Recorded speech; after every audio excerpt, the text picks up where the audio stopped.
ಬೀದರ್ ಜಿಲ್ಲೆಯ ಭಾಲ್ಕಿ ತಾಲೂಕಿನ ಪುರಭವನ ಟೌನ್ ಹಾಲ್ನಲ್ಲಿ ಪತ್ರಿಕಾ ದಿನಾಚರಣೆ ಅಂಗವಾಗಿ ಪತ್ರಿಕಾ ಪ್ರತಿನಿಧಿಗಳಿಗೆ ಸನ್ಮಾನ ಸಮಾರಂಭವನ್ನ ಹಮ್ಮಿಕೊಳ್ಳಲಾಯಿತು. Janakalyana education and rural development trust ಹಾಗೂ ಕರ್ನಾಟಕ ಕಾರ್ಯನಿರತರ ಪತ್ರಕರ್ತರ ಹಾಗೂ ಪ್ರಕಾಶಕರ ಸಂಘ ಮತ್ತು ಕರ್ನಾಟಕ ರಾಜ್ಯ ಕಾರ್ಯನಿರತ ಪತ್ರಕರ್ತರ ಸಂಘ ಹಾಗೂ ಕಾನೇಕರ್ ಅಭಿಮಾನಿ ಬಳಗ ಸಂಯುಕ್ತಾಶ್ರಯದಲ್ಲಿ ಬಹಳ ವಿಜೃಂಭಣೆಯಿಂದ ಕಾರ್ಯಕ್ರಮವನ್ನು ಜರುಗಿತು. ಕಾರ್ಯಕ್ರಮದ ದಿವ್ಯ ಸಾನ್ನಿಧ್ಯವನ್ನ ಮಹಾಲಿಂಗ ಪಟ್ಟದೇವರು, ಹಿರೇಮಠ ಸಂಸ್ಥಾನ ಬಾಲ್ಕಿ, ಪೂಜ್ಯ ಶ್ರೀ ಪಂಚಾಕ್ಷರಿ ಸ್ವಾಮೀಜಿಗಳು, ಉರ್ಲಿಂಗ ಪೆದ್ದಿಮಠ ಬೇಲೂರು ನೇತೃತ್ವದಲ್ಲಿ ನಡೆಯಿತು. ಉದ್ಘಾಟಕರಾಗಿ ಬ್ರಹ್ಮಕುಮಾರಿ ರಾಧಾ ಬಯಂಜಿ, ಸಂಚಾಲಕಿ ರಾಜಗುರು ಕೇಂದ್ರ ಬಾಲ್ಕಿ, ಕಾರ್ಯಕ್ರಮದ ಅಧ್ಯಕ್ಷತೆ ಸುರೇಶ್ ಎಸ್ ಕಾನೇಕರ್, ಅಧ್ಯಕ್ಷರು Janakalyana education and rural development trust. ಅತಿಥಿಯಾಗಿ ಭಾಲ್ಕಿ ತಾಲೂಕಿನ ದಂಡಾಧಿಕಾರಿಗಳಾದ ಮಲ್ಲಿಕಾರ್ಜುನ್ ವಡ್ಡಿಂಕೆರೆ, ಶಿವಾನಂದ ಪವಾಡ ಶೆಟ್ಟಿ, ಡಿಎಸ್ಪಿ ಭಾಲ್ಕಿ, ಸಾದಿಕ್ ಜಫಾರ್, ಆರ್ಟಿಒ ಅಧಿಕಾರಿಗಳು ಭಾಲ್ಕಿ ಭಾಗವಹಿಸಿದ್ರು. ಈ ಸಂದರ್ಭದಲ್ಲಿ ಅನುಭವದ ನುಡಿಗಳನ್ನು ಡಾಕ್ಟರ್ ಗವಿಸಿದ್ದಪ್ಪ ಪಾಟೀಲ್ ಅವರು ನುಡಿದರು. ಈ ಕಾರ್ಯಕ್ರಮದಲ್ಲಿ ವಿಶೇಷವಾಗಿ ಸನ್ಮಾನ ಕಾರ್ಯಕ್ರಮ ಮಾಡಲಾಯಿತು.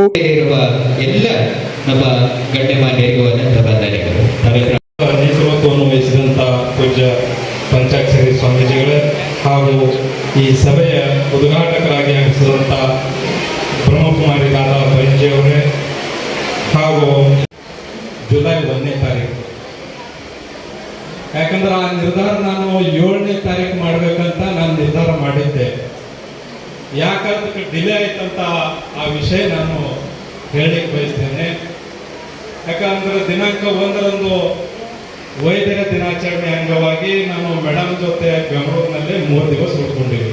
ಭಾರತೀಯಲ್ಲಿ ಕಾರ್ಯಕ್ರಮ ನಾವು ನೆರವೇರ್ಕೋತೀವಿ ಅಂತಕ್ಕಂಥ ಅಪ್ಪಾಜಿಯವರು ಮಾತಾಡಿದರು, ನಮ್ಮ ಕಾಳಿದಾಸ್ ಅವರು ಎಲ್ಲ ಟೀಮ್ ಮಾತಾಡಿದರು.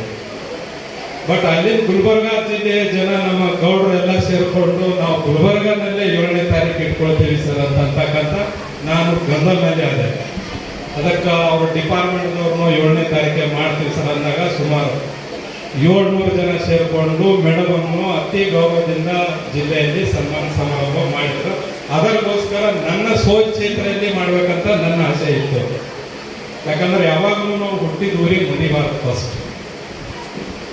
ಯಾಕಂದ್ರೆ ನಮ್ಮ ಕಾರ್ಯಸ್ಥಳ, ಹುಟ್ಟೂರು, ನನ್ನ ಶಿಕ್ಷಕರು ತಾವೆಲ್ಲರೂ ನಾವು ಮೊಟ್ಟ ಮೊದಲಾಗಿ ತಮಗೆ ಗೌರವ ಕೊಟ್ಟು ಆಮೇಲೆ ನಾವು ಗೌರವ ತಗೋಬೇಕು. ಇದು ಸಂಸ್ಕಾರಸ್ಥರ ಲಕ್ಷಣ. ಅದಕ್ಕೆ ಬಂಧುಗಳು, ಈಗಾಗಲೇ ನಮ್ಮ ಪಾಟೀಲ್ ಸಾಹೇಬರು ಮಾತಾಡಿದ್ದಾರೆ, ಬೈಂಜಿಯವರು ಮಾತಾಡಿದ್ದಾರೆ, ನಮ್ಮ ಪತ್ರಕರ್ತ ಸಂಘದ ಅಧ್ಯಕ್ಷರು ಕೂಡ ಮಾತಾಡಿದ್ದಾರೆ. ಯಾಕಂದ್ರೆ ಪತ್ರಕರ್ತರಲ್ಲಿ ದೊಡ್ಡ ಜವಾಬ್ದಾರಿ ಇದೆ, ಅಷ್ಟೇ ರಿಸ್ಕ್ನೂ ಇದೆ. ರಿಸ್ಕ್ ಯಾರು ಹೇಳಂಗಿಲ್ಲ. ಅನೇಕ ಜನ ಪತ್ರಕರ್ತರ ಕೊಲೆಯಾಗಿದೆ. ಯಾಕಾಗಿದೆ? ಅದು ಸಾರ್ವಜನಿಕರ ವಿಷಯ ನೀವು ಮಂಡನೆ ಮಾಡಿದಾಗೆ ಆಗಿದೆ, ನಿಮಗೋಸ್ಕರ ಆಗಿಲ್ಲ. ಅದಕ್ಕೆ ಸರ್ಕಾರ ಎಷ್ಟರ ಮಟ್ಟಿಗೆ ತಮಗೆ ಸವಲತ್ತು ಕೊಡ್ತದ ನನಗೆ ಗೊತ್ತಿಲ್ಲ. ಸರ್ಕಾರ ನಿಮಗೋಸ್ಕರ ಅನೇಕ ಕಾನೂನು ತಿದ್ದುಪಡಿ ಮಾಡಬೇಕು. ಮಿನಿಮಮ್ ಗೌರವಧನ ಕೊಡಬೇಕು. ಮತ್ತೆ ತಮಗೆ ಸೆಕ್ಯೂರಿಟಿ ಬೇಕು. ಇವತ್ತಿನ ಕಾಲದಲ್ಲಿ ಅಪ್ಪಾಜಿಯವರ ಸೆಕ್ಯೂರಿಟಿ ಬೇಕೇ ಬೇಕು. ಕಮರ್ಷಿಯಲ್ ಜನ ಜಾಸ್ತಿ ಆಗಿದ್ದಾರೆ. ಅನೇಕರ ನಿಮಗೆ ಗೌರವ ಬೇಕು. ಮತ್ತೆ ಇಡೀ ದೇಶಾದ್ಯಂತ ಗೌಡರು ಹೇಳಿದ್ರು ಅದರ ಬಗ್ಗೆ ವಿಶೇಷವಾಗಿ.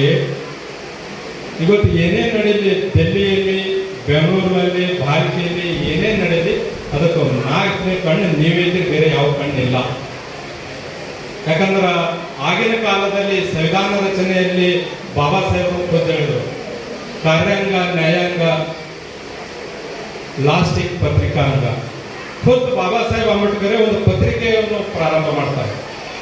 ಯಾಕೆ ಬಾಬಾ ಸಾಹೇಬ್ ಅಂಬೇಡ್ಕರ್ ಪತ್ರಿಕೆ ಪ್ರಾರಂಭ ಮಾಡ್ತಾರಂದ್ರೆ, ಪಾರ್ಲಿಮೆಂಟ್ನಲ್ಲಿ ಏನೇ ವಿಷಯಗಳು ಬದಲಾವಣೆ, ಡೆವಲಪ್ಮೆಂಟ್ ಆದ್ರ ಬಗ್ಗೆ ಪೂರಾ ಗ್ರಾಮ ಮಟ್ಟಕ್ಕೆ ಮುಟ್ಟಬೇಕು, ಆ ಬಡವರಿಗೆ ಮುಟ್ಟಬೇಕು, ಕೂಲಿ ನಾಲಿ ಮಾಡ್ತಕ್ಕಂಥ ಜನರಿಗೆ ಮುಟ್ಟಬೇಕಂತಕ್ಕಂಥ ಬಾಬಾ ಸಾಹೇಬರು ಕನಸಿರ್ತದೆ.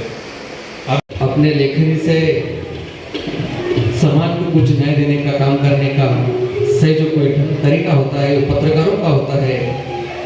तो तहे दिल से सभी तालुके के पत्रकारों को बहुत अभिनंदन देता हूँ, स्वागत करता हूँ।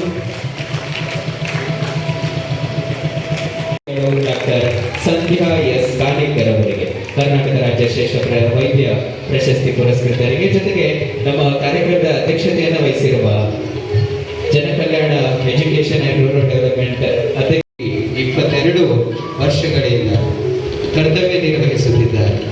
ಇವರು ದಂತ ವೈದ್ಯಕೀಯ ಕ್ಷೇತ್ರದಲ್ಲಿ ಸಾಕಷ್ಟು ಸಾಧನೆ ಮಾಡಿರುವುದನ್ನು ಗಮನಿಸಿ ಜಿಲ್ಲೆಯ NOHP ಜಿಲ್ಲಾ ನೋಡಲ್ ಅಧಿಕಾರಿಗಳಾದ ಇವರ ಕಾರ್ಯನಿರ್ವಹಣೆಯನ್ನು ಪರಿಗಣಿಸಿ ಆರೋಗ್ಯ ಇಲಾಖೆಯ ಕಮಿಷನರ್ ಆದ ಡಾಕ್ಟರ್ ರಣದೀಪ್ ಅವರು ಬೆಸ್ಟ್ ಪ್ರೋಗ್ರಾಮ್ ಆಫೀಸರ್ ಎಂದು ಬಣ್ಣಿಸಿದ್ದಾರೆ. Manjunath Kannale, RJ32 Kannada news, Bhalki.